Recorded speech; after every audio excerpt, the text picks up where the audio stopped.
오늘 이 시간 절망의 상황에서 절대 감사하라, 절망의 상황에서 절대 감사하라 라는 제목으로 하나님의 말씀을 증거합니다. 오늘 우리가 추수감사주일을 맞이하고 있죠. 추수감사주일에 우리가 하나님 앞에 절대 감사를 올려드립시다. 비록 내 인생이 힘들고 어렵고 절망스럽지만 그럼에도 불구하고 하나님께 절대 감사할 수 있기를 바랍니다. 절대 감사가 무엇입니까? 바로 환경과 조건과 형편과 상황과 관계없이 항상 하나님 앞에 감사하는 것입니다. 이것이 절대 감사입니다. 오늘 우리 입술에서 항상 감사가 끊이지 않기를 간절히 소원합니다. 우리가 오늘 본 본문은 욥의 믿음과 신앙을 보여주고 있는 말씀입니다. 본문에 보니까 하늘에 어전회의가 벌어지고 있어요. 천상의 회의 장면을 보여주고 있는 것입니다. 어느 날 사탄이 하나님께 찾아옵니다. 사탄이 하나님께 욥을 참소하고 있는 거예요. 욥이 재산이 많고 욥이 자녀가 잘 되고 있기에 하나님께 감사하고 예배한다는 거예요. 당시 욥은 동방의 의인이었고 동방의 거부였어요. 하나님이 믿음 생활을 잘하는 욥을 엄청나게 축복하신 거예요. 자녀들을 축복하셨고 그가 하는 모든 일에 축복하셨던 거예요. 그러니까 사탄이 하나님께 욥을 참소하며 이렇게 말하는 거죠. 하나님이 욥을 축복하시니까 욥이 감사하고 예배하는 것이 아닙니까? 욥이 까닭 없이 이유 없이 하나님을 예배하지 않는다는 거예요. 이유 없이 하나님께 감사하지 않는다는 거예요. 그러자 하나님이 사단에게 욥을 자랑스럽게 언급하셨잖아요. 욥은 결코 그렇지 않다. 욥은 하나님을 경배하고 신뢰하는 자였기에 그가 재산이 없을지라도 자녀가 없을지라도 나 하나님께 감사할 것이다 라고 자신있게 이야기하신 거예요. 그리고 하나님이 사단에게 욥의 소유를 빼앗아가도록 허용하셨던 거예요. 욥의 생명만 건들지 말고 모든 것을 빼앗아가도 좋다 라고 허락하셨던 거예요. 사탄은 하나님의 허락 없이 단 한 가지 일도 행할 수 없는 거예요. 하나님이 허락하셔야만 사탄도 활동할 수 있는 거예요.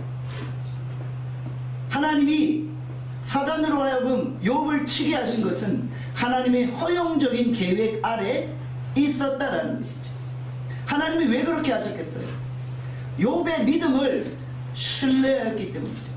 아무리 사단이 욥을 시험해도 욥은 하나님을 부인하거나 원망하지 않을 것이라는 확신이 있었기 때문입니다. 사단이 욥을 공격하기 시작합니다. 그러자 하루아침에 욥은 모든 재산을 다 빼앗겨버린 거예요. 어느 날 갑자기 도적대가 나타나 욥의 10자녀를 다 죽여버린 거예요. 하늘에서 불이 떨어져서 욥의 모든 재산과 가축들을 다 불태워버린 거예요. 하늘에서 불이 떨어진 거예요. 하늘에서 불이 떨어졌다는 것은 하나님이 심판하셨다라는 의미가 될 수 있잖아요. 하나님이 심판으로 여기고 있는 거예요. 그런데 하나님이 심판한 것이 아니라 사단이 시험한 거였죠. 또 갑자기 회오리바람 강풍이 불어와 욥이 가지고 있는 모든 소유물을 다 빼앗아가고 심지어 욥이 심각한 질병으로 고통당하고 있었다는 것이죠. 주께서 욥의 생명만 건들지 말라고 했잖아요. 욥은 생명을 제외한 모든 것을 다 잃고 말았다. 가정은 풍지박산납니다. 모든 인간관계는 다 깨어집니다. 하루아침에 소위 말해 알거지가 되어버린 거예요. 여러분들 우리에게 이런 일이 닥쳤다고 한번 생각해 보세요. 우리는 단 한 가지 일만 닥쳐도 당황해서 주님을 떠나고 믿음을 잃어버릴 수도 있다는 거예요. 연속적으로 겹겹이 계속 사단의 시험이 다가오고 있는 거예요. 우리가 본문에서 알 수 있는 것이 무엇입니까? 사단은 우리를 시험하고 넘어뜨리려고 한다.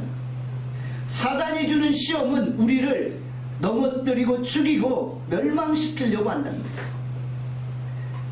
그러니까 모든 시험이 다 사단의 시험은 아니에요. 모든 시험이 다 사단이 가져오는 것은 아니에요. 하나님이 우리를 테스트하고자 시험하는 경우도 있다. 그런데 사단의 시험과 하나님의 시험은 분명히 다르죠. 하나님의 시험은 그건 바로 테스트예요. 그 테스트를 통해서 우리를 강화시키고 우리의 믿음을 더 견고케 하기 위함이죠. 하나님의 시험은 우리를 살리기 위함입니다. 하나님이 우리를 죽이려고 시험하지는 않으세요. 그런데 사단의 시험은 어떠해요? 우리를 시험해서 우리를 넘어뜨리고 죽이고 하나님으로부터 떠나게 만들려고 한다. 그러니까 하나님의 시험과 사단의 시험은 분명히 다르다. 우리 본문은 하나님의 허용적 계획 아래 사단이 욥을 죽이려고 시험하고 있었던 것이죠. 마귀의 인생의 최고의 목적은 우리를 넘어뜨립니다. 우리를 시험해서 우리를 죽이고 넘어뜨리려고 하는 거예요. 마귀가 우리를 시험하는 가장 좋은 방법이 뭐예요? 바로 항상 이유를 묻게 하는 거예요. 왜 우리가 예배합니까? 하나님이 우리를 축복하셨기에 예배하는 거죠. 왜 찬양합니까? 하나님이 우리를 찬양케 하셨기 때문에 찬양하는 거죠. 항상 우리로 이유를 묻게 하는 거예요. 욥기 1장 9절에 말씀합니다. 우리 9절 말씀 함께 읽겠습니다. 시작. 사단이 여호와께 대답하여 이르되 욥이 어찌 까닭 없이 하나님을 경외하리까? 어떻게 까닭 없이 하나님을 경외할 수 있겠습니까? 이유 없이 하나님을 찬양할까요? 아니요, 그렇지 않아요. 하나님이 욥을 축복하시고 거부가 되게 하시고 자녀도 축복하게 하셨기에 욥이 찬양하는 것이 아닙니까? 이렇게 이야기합니다. 만약 욥의 모든 소유를 빼앗아 간다면 하나님을 저주하고 원망하고 하나님을 떠날 것입니다.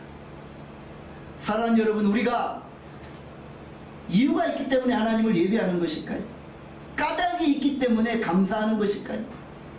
까닭이 있기 때문에 오늘 우리가 찬양하는 것일까요? 까닭이 없어지면 우리는 예배하지 않습니까?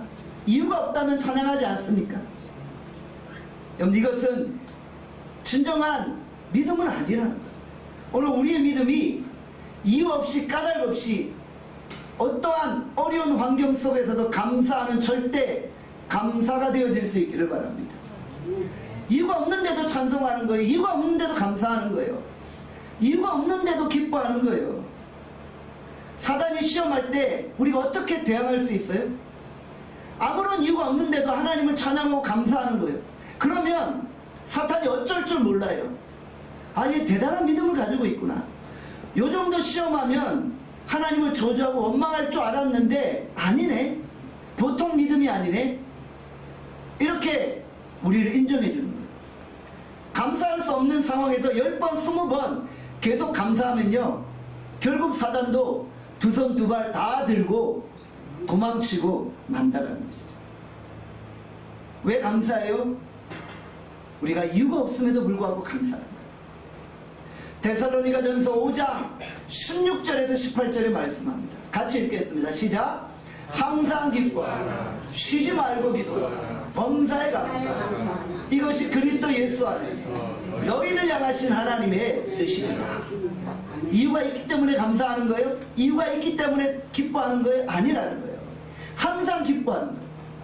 항상 이유가 없지만, 아무런 감사할 조건이 없지만 그래도 감사하고 범사에 찬송하고 기도하는 거예요. 이것이 우리를 향하신 하나님의 뜻이다. 사랑하는 여러분, 우리 올해를 한번 돌아봅시다. 올해 정말 우리 인생에 많은 일들이 있었잖아요. 많은 어려움도 있었고 우여곡절도 있었잖아요. 그때 우리가 감사했나요? 불평했나요? 그때 우리가 찬양했나요? 원망했나요? 우리가 이유를 찾으며 감사하고 이유를 찾으며 하나님 앞에 찬송하지 않았나요?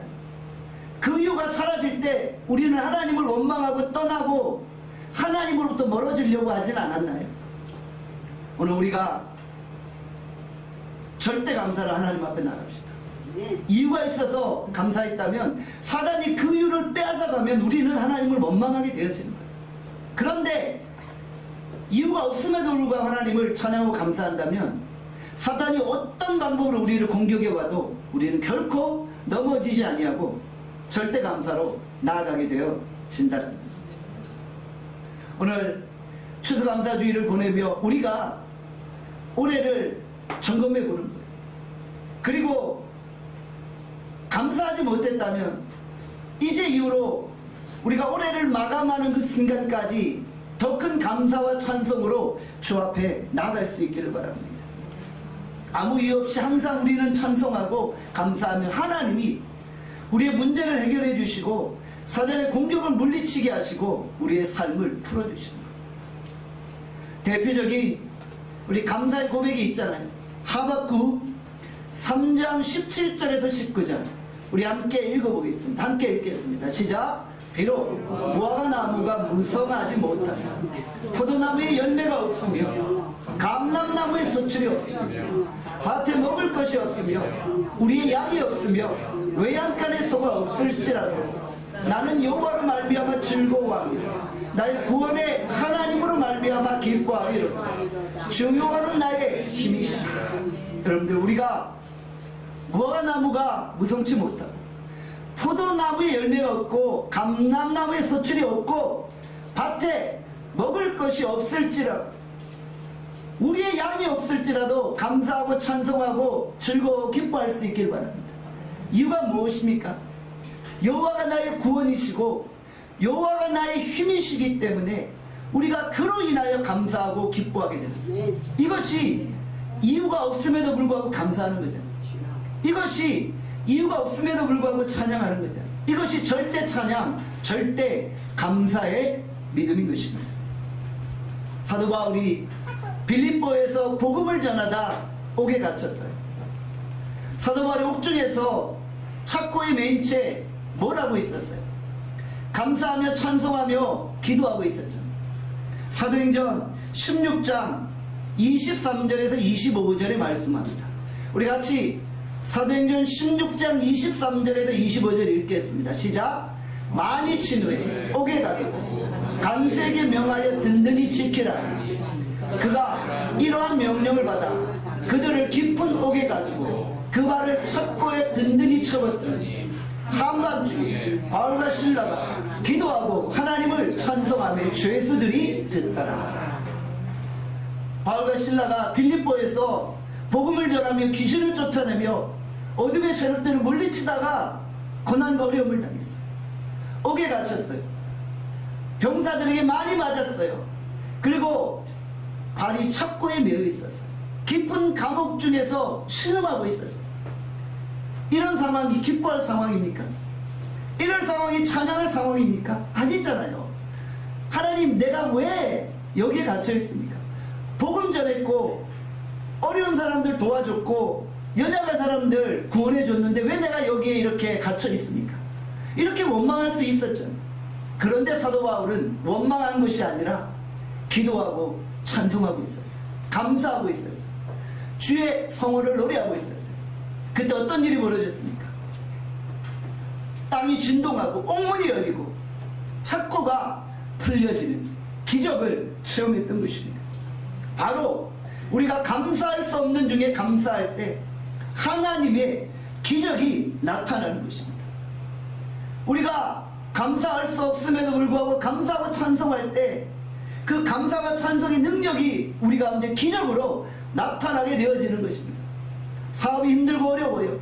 가정이 너무나도 힘들고 어려운 그런 상황 가운데 놓여 있어요. 그럼에도 불구하고 하나님 불평하지 아니하고 감사할 때 하나님이 우리의 환경을 기적적으로 바꾸어 주실 줄 믿습니다. 절대 감사는 옥문을 여는 기적을 체험하게 하는 것입니다. 절대 감사는 내 인생을 완전히 변화시키고 바꿔내는 능력을 나타내게 되어진다는 것입니다. 욥이 자신의 10 자녀를 다 잃어버렸어요. 모든 자녀를 다 잃어버렸어요. 자신의 몸마저 질병으로 아파하고 있었어요. 아내는 자기를 저주하고 원망하면서 당신이 하나님을 욕하고 떠나라고 비방하고 있었어요. 친구들은 겹겹이 모여들어 내가 범죄했기 때문에 하나님이 너를 치신 거 아니야? 왜 하늘에서 불이 떨어졌겠어? 왜 갑자기 멀쩡한 강풍이 집에 불어와서 너의 모든 제사를 다 앗아갔겠어? 네가 하나님 앞에 범죄했기 때문이 아니야. 라며 손가락질하고 있었어. 정말 감사할 수 없는 상황이에요. 그런데도 욥은 하나님 앞에 이렇게 고백하고 있어요. 욥기 1장 21절에서 22절입니다. 함께 욥기 1장 21절에서 22절 말씀 읽겠습니다. 시작. 이르되 내가 모태에서 알몸으로 나왔사오니 또한 알몸이 그리로 돌아가올지라. 주신 이도 여호와시요 거두신 이도 여호와시오니 여호와 이름이 찬송을 받으실지니이다 하고 이 모든 일에 욥이 범죄하지 아니하고 하나님을 향하여 원망하지 아니하니라. 아멘. 욥은 엄청난 사단의 공격 앞에서도 여전히 하나님 앞에 범죄하지 아니하고 하나님을 예비하고 하나님을 찬송했다. 욥이 이런 고백을 해요. 내가 모태에서 알몸으로 나왔지 않냐? 알몸으로 나왔기 때문에 모든 것을 다 잃고 알몸으로 돌아가는 것이 이치라는 거예요. 내가 지금 누려왔던 모든 것 하나님이 주신 건데 하나님이 빼앗아간들 어떠하겠느냐는 거예요. 주신 자가 하나님인데 주신 자가 자기 마음대로 빼앗아갈 수도 있지 않겠냐. 그런들 종이 무슨 주인을 향해 원망하겠느냐. 나 원망하지 않겠다. 오히려 주신 자가 거두어 가심에 대해 여호와 이름을 찬송하겠다. 그리고 모든 일에 범죄하지 않았다. 원망하지 않았다. 주어진 것에 감사하고 찬송하고 있었다. 그는 여전히 하나님을 예비하고 있었다. 이런 상황에서 예비하는 것이 과연 가능했을까요? 우리가 이런 겹겹이 고난을 당하면 과연 이런 고백을 하고 예배할 수 있을까? 쉽지 않은 거예요. 예배는 하나님의 주권을 인정하는 거예요. 내 삶의 주인이 하나님이심을 고백하고 내 모든 인생의 환경이 하나님께 속하였음을 고백하고 하나님 앞에 내 인생을 맡기는 거예요. 이것이 바로 예배라는 것이죠. 욥은 사단의 모든 시험을 이기고 최후 승리를 거두었죠. 하나님은 욥을 아셨어요. 욥이 이 시험을 능히 이길 것을 알고 있었고 당당하게 자신있게 사단에게 욥을 자랑하고 있었던 것입니다. 절대 감사로 나아갈 때 모든 절망의 상황들 다 이겨냈던 것입니다. 오늘 본문의 제목이 무엇입니까? 절망의 상황에서 절대 감사하라. 오늘 우리가 절망적인 상황을 맞이하고 있습니까? 삶이 그렇게 녹록하지 않잖아요. 내 환경은 여전히 힘들고 어려워요. 우리의 자녀들은 여전히 고난 가운데 있어요. 뭔가 우리 하나님이 나의 삶을 풀어주실 것으로 생각했는데 여전히 아무런 일이 일어나지 않고 있어요. 그래서 감사하기보다 원망하고 싶어요. 여러분 그때 우리 원망을 거두고 절대 감사로 나아갈 수 있기를 원합니다. 추수감사주의를 맞이하며 감사할 수 없는 상황에서 진정 감사함으로 주 앞에 나아갈 수 있기를 간절히 축원합니다. 19세기에 욥이라고 불리는 한 인물이 있습니다. 그는 호레시오 스태포드입니다. 그는 변호사고 교수였고 탁월한 사업가였습니다. 그는 사업가로 엄청난 부와 성공을 경험하고 있었어요. 그는 세계적인 부흥사 D.L. 무디를 서포터하는 서포터 역할을 해주고 있었어요. 그는 D.L. 무디 교회의 재정 집사가 되어서 목사님의 그 붕괴를 지원해주고 교회를 재정적으로 서포트해주는 그런 역할을 하고 있었어요. 그런데 그에게 엄청난 위기가 닥치게 됩니다. 1871년 10월 8일 시카고에 대화재가 발생합니다. 무디 교회가 불타게 됩니다. 자신의 저택과 회사와 모든 소유가 다 불타버립니다. 자신의 거의 전 재산을 다 잃어버리고 말았던 거예요. 그런데도 스태포드는 자기 집을 걱정한 것이 아니라 어떻게 빨리 무디 교회를 다시 지을 수 있을까? 어떻게 빨리 교회를 복원할 수 있을까? 그것을 걱정하고 있었어요. 설상가상으로 비슷한 시기에 자신의 4살 된 아들이 열병으로 죽고 말았던 것입니다. 겹겹이 고난과 어려움이 임하게 됐죠. 아내 안나 스태포드는 재산을 잃은 것과 아들이 죽게 됨으로 인하여서 심한 낙심과 고통과 절망 가운데 거하게 됩니다. 심신이 쇠약해지고 마음이 약해져서 정신병원에서 치료를 받으며 낙심 가운데 거하고 있어요. 힘들고 고통스러운 시간을 보내고 있는 거예요. 스태포드가 아내를 위로하고자 아내와 남아있는 4딸을 유럽 여행을 보내줍니다. 자신도 함께 유럽으로 여행을 가려 했지만 갑자기 중요한 사업적 미팅이 있어서 자신은 가지 않고 자신의 4딸과 아내만 유럽행 배를 타게 됩니다. 그 배는 빌르드 아브르호입니다. 1873년 11월 8일 313명의 승객을 태우고 유럽으로 출발했습니다. 그런데 이 웬일입니까? 1873년 11월 15일 새벽 2시에 영국 범선 로컨호와 충돌하고 맙니다. 이 배가 침몰하게 되어집니다. 226명은 죽게 되었고요. 겨우 87명만 구조되고 만 것입니다. 스태포드의 4딸은 이 배와 함께 물속으로 침몰하고 맙니다. 영국에서 한 통의 전보가 옵니다. 아내가 보낸 전보입니다. 혼자만 살아남았어요. Saved alone.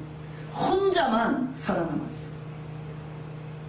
스태포드는 너무나도 고통스러운 거예요. 너무나도 괴로운 가운데 거한 거예요. 그리고 영국에 있는 아내를 보기 위해 배를 타고 유럽으로 가고 있었어요. 그때 선장이 이야기합니다. 지금 여기가 배가 침몰했던 장소입니다. 우리가 지금 침몰한 배가 가라앉아 있는 장소를 지나고 있습니다. 그때 스태포드는 선실에서 통곡하며 울부짖고 있는 거예요. 주님 왜 접니까? 주님 왜 납니까? 내가 주를 위해 얼마나 충성했는데, 세계적인 부흥사 D.L. 무디 목사님을 쫓아다니며 목사님을 재정적으로 후원하고 교회를 후원하고 제가 얼마나 주를 위해 헌신했습니까? 근데 왜 접니까? 왜 내 모든 재산을 다 빼앗아가고 내 4살 된 아들은 열병으로 죽게 되고 내 4딸마저 물속에 가라앉고 말았습니까? 저 이제 아내만 남자 이러면서 밤이 새도록 통곡을 하는데 갑자기 마음에 평강이 몰려오고 갑자기 마음에 기쁨이 몰려오고 그러면 그가 그 선실에서 찬송가 413장을 작곡한 것입니다. 내 평생에 가는 길 순탄하여 늘 잔잔한 간 같든지 큰 풍파로 무섭고 어렵든지 나의 영혼은 늘 편하다. 내 영혼 평안해. 내 영혼 평안해. 내 영혼 평안해. 그는 고통 속에 하나님이 주시는 그 평강과 위로를 경험하며 찬송가 413장을 지었던 것입니다. 이후 그는 스태포드 고아원을 세우고 그 수많은 아이들을 케어하고 돕는 역할을 했습니다. 하나님이 그를 다시금 축복하셔서 이전보다 더 크게 그를 사용하셨고 그는 자신의 죽은 아들, 딸들 대신 더 많은 자녀들을 케어하며 도우며 하나님 앞에 헌신했다고 합니다. 사랑하는 여러분, 왜 하나님이 우리에게 이런 어려움을 주실까요? 사실 그 이유는 가히 측량할 수 없어요. 왜 접니까? Why me? 라고 우리가 하나님 앞에 질문하지만 어떨 땐 하나님이 침묵하실 때가 있어요. 그럼에도 불구하고 우리가 하나님을 원망하지 않는 거예요. 하나님께 감사하는 거예요. 어제 제가 구리 윤서병원 장례식장에 가서 어떤 한 사모님의 장례를 집례한 거예요. 목사님이 파킨스 병으로 투병하시다가 결국 세상을 떠난 거예요. 이분이 정말 오해라며 하나님 앞에 우는 거예요. 하나님 왜 내 남편을 이렇게 먼저 데려가십니까?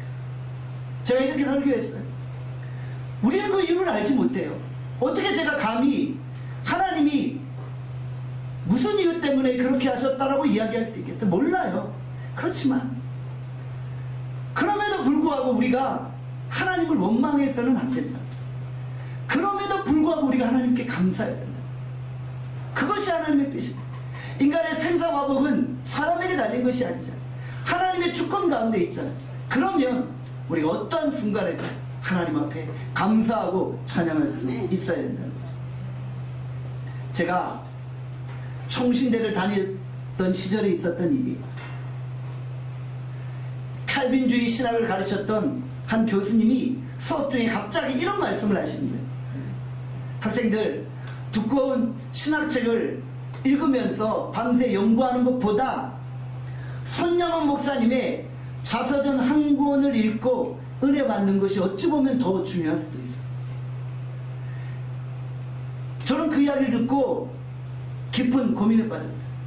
우리는 신학자로서, 목회자로서 두꺼운 성경책을 읽고 막 두꺼운 신학책을 읽고 깊이 연구해야 된다고 생각하는데, 오히려 그것보다 정말 하나님의 말씀대로 살아왔던 믿음의 선배들의 그 자서전을 보고 거기서 은혜 받고 그렇게 살아가는 것이 더 인생에 유익한 것은 아닌가, 목회에 유익한 것은 아닌가, 라는 대답을 하신 것이 아닌가 생각해 봅니다. 제가 그 수업을 듣고 즉시 군의 서점으로 가서 나의 아버지 손양훈 목사라는 책을 샀어요. 그리고 그날 저녁 밤이 새도록 그 책을 읽었어요. 너무너무 은혜가 되는 거예요. 정말 그 책을 읽으며 눈물을 쏟았어요. 우리가 이번에 다니엘 기도회를 하며 강사 목사님의 설교를 들었죠. 손양훈 목사님의 손자되는 분이 다니엘 기도회에서 말씀을 증거했잖아요. 큰 은혜를 받았잖아요. 저는 그 책을 보면서 손양훈 목사님처럼 살아야겠다라는 결단을 했지만 지금 제 모습은 한없이 부족해요. 비교할 수 없어요. 비교하지 마세요. 저는 한없이 부족한 자일 뿐인 거예요. 그렇지만 저는 그 대학 시절 그 20대 때 그 책을 읽으며 내가 그런 목회자가 되면 좋겠다라는 마음가짐을 가졌다는 것입니다. 손양훈 목사님을 우리가 소위 사랑의 원작탄이라고 부르잖아요. 그는 일제의 신사참배를 반대해서 끝까지 투쟁했던 목사님이시죠. 그는 예양원에서 나반자들을 돌보며 나반자와 함께 평생을 사셨던 분이잖아요. 1948년 10월 21일 여수 순천 반란 사건이 있었을 때 반란군 무장공비가 손양훈 목사님의 두 아들 동인이와 동신이를 죽여버렸죠. 그때 손양훈 목사님 자신의 두 아들을 죽인 무장공비를 양자로 삼고 그와 함께 생활하게 되셨죠. 정말 놀라운 용서와 화해의 모습이었던 거예요. 가히 평범한 사람이 할 수 없는 그런 용서를 베푸셨던 거예요. 손양훈 목사님이 죽은 두 아들을 바라보며 10가지 감사 기도문을 하나님께 올려드렸잖아요. 첫 번째, 나 같은 죄인이 혈통해서 순교의 자식들을 나게 하시니 감사합니다. 두 번째, 허다한 성도 중에서 이런 보배들을 나에게 주시니 감사합니다. 삼남 삼녀 중에서 가장 귀한 장남 차남을 바치게 하시니 감사합니다. 한 아들의 순교도 귀하거든 하물며 두 아들이 순교할 수 있게 하셔서 감사합니다. 예수 믿는 사람은 병들어 죽어도 복인데 전도하다 총에 맞아 순교했으니 감사합니다. 아들들이 미국으로 유학 가려 했는데 그보다 더 좋은 천국 갔으니 내 마음이 안심되어 감사합니다. 내 아들을 죽인 원수를 회개시켜 아들 삼은 사랑의 마음을 주시니 감사합니다. 내 아들의 순교의 열매로서 무수한 천국의 열매가 생길 것을 인하여 감사합니다. 이 같은 역경 속에서도 이상 8가지 진리와 하나님 사랑을 찾는 기쁜 마음, 여유로운 믿음을 주신 우리 주 예수 그리스도께 감사합니다. 이렇듯 과분한 축복 누리게 되는 것을 감사합니다. 선대화 목사님 두 아들을 떠나보내며 장례식장에서 10가지 감사의 기도문을 하나님 앞에 올려드립니다. 그리고 모든 주권이 하나님께 있기에 아들을 데려가심도 하나님의 선한 뜻이었고 그래서 나는 이것으로 인하여 감사한다라고 고백하셨던 것입니다. 과연 우리가 하나님 앞에 어떤 감사로 나아가고 있습니까? 예수님이 누가복음 17장에서 10명의 나병 환자를 고치셨죠. 그런데 10명 중에 감사하기 위해 되돌아온 사람은 몇 명이었나요? 오직 사마리안 이방인 한 명이었죠. 여러분들 우리의 삶이 이러하다는 거예요. 하나님이 내게 많은 것을 주셨는데 우리는 잘 감사하려고 하지 않는다. 감사의 인색을 하다는 거예요. 10명의 나병 환자가 치료받았으면 10명이 다 예수님께 돌아와서 감사해야 되잖아요. 그런데 정작 한 사람만이 돌아와 감사하고 있었다는 거죠. 누가복음 17장 17절에 말씀합니다. 같이 한번 읽겠습니다. 시작. 예수께서 대답하여 이르시되 10사람이 다 깨끗함을 받지 아니하리라. 그 9은 어디 있느냐? 그 9은 어디 있느냐? 여러분들 우리가 감사하기 위해 돌아온 한 명에 속합니까? 아니면 감사하기 위해 돌아오지 아니한 9명입니까? 그 9은 어디 있느냐? 오늘 우리가 다시 한번 감사할 수 있기를 바랍니다. 나의 낮은 것이 하나님의 은혜입니다. 내가 지금 살아가는 것도 하나님의 은혜이고 하나님의 돌보심입니다. 우리 주변을 들어보며 나보다 잘 사는 사람들, 나보다 잘 되는 사람들 이런 거 비교해서 불평하지 마세요.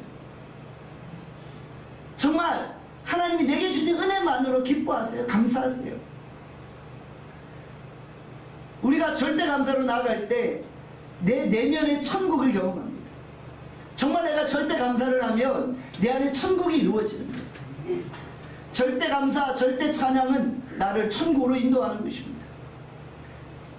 하나님의 나라는 여기 있다 저기 있다 할 것이 아니라 내 마음 안에 있다 라고 예수님이 말씀하셨죠. 무슨 의미예요? 내가 하나님께 감사하면 내 안에 천국이 이루어진다는 거죠. 오늘 우리가 환경과 관계없이 감사할 수 있기를 바랍니다. 오늘 하나님이 우리에게 요구하시는 것이 무엇입니까? 가장 절망의 상황 속에서도 절대 감사하는 것입니다. 그러면 우리의 감사가 기적으로 내 삶 가운데 나타난다는 것이죠. 우리가 먼저 감사하는 거예요. 선 감사하면 후 기적의 역사가 일어나게 돼요. 예수님이 오병이어로 5,000명을 먹으실 때도 마찬가지였잖아요. 기적을 일으키시기 전에 먼저 하늘을 우러러 하나님께 감사 기도하셨잖아요. 선 감사했더니 오병이어가 5,000명이 먹이고도 나무이 되는 양식이 되어졌잖아요. 이것이 하나님의 기적입니다. 오늘 우리가 추수감사주의를 맞이하며 하나님 앞에 절대 감사로 나아갑시다.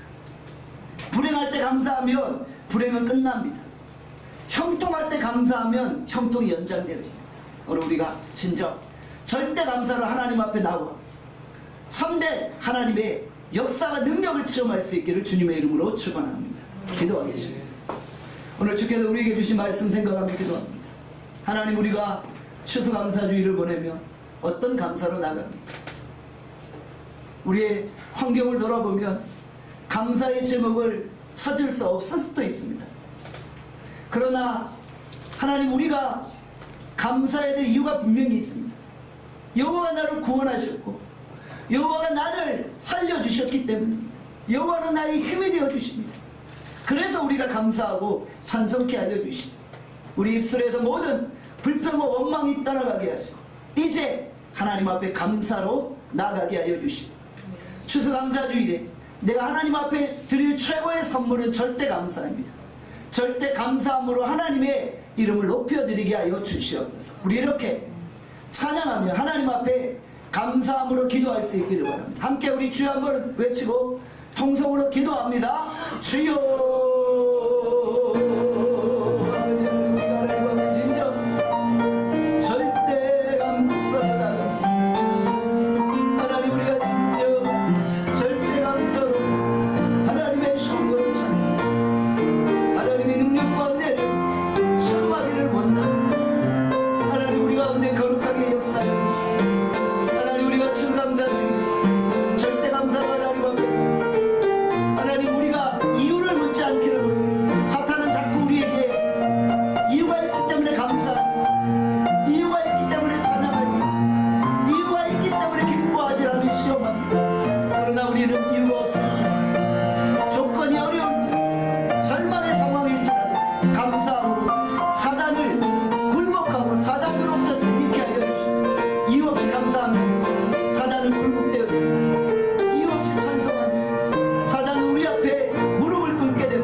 하나님께 영광 돌리게 하여 주시고 간절히 소원합니다. 예수님의 이름으로. 사랑의 하나님, 우리가 추수감사주의를 보내며 하나님 앞에 절대 감사로 나갑니다.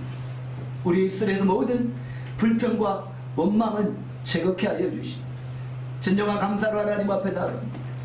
항상 기뻐하고 쉬지 말고 기도하고 범사에 감사하는 하나님의 말씀, 이것이 하나님의 뜻이라는 하나님의 말씀을 붙들고 나아갑니다. 주신 자도 여호와시고 취하신 자도 여호와시니 오직 여호와의 이름이 찬송받을지어다 라는 고백으로 나아갑니다. 우리가 올해 남은 기간 동안 감사하지 못했던 부분들까지 다시 한번 감사함으로 주께 영광 돌리게 하여 주시오. 감사하면 기적같이 옥문이 열립니다. 감사하면 오병이의 기적이 일어납니다. 감사하면 내 삶의 환경들이 변화됩니다. 선감사 후 축복과 기적의 역사를 우리의 삶 가운데 체험케 하여 주시오.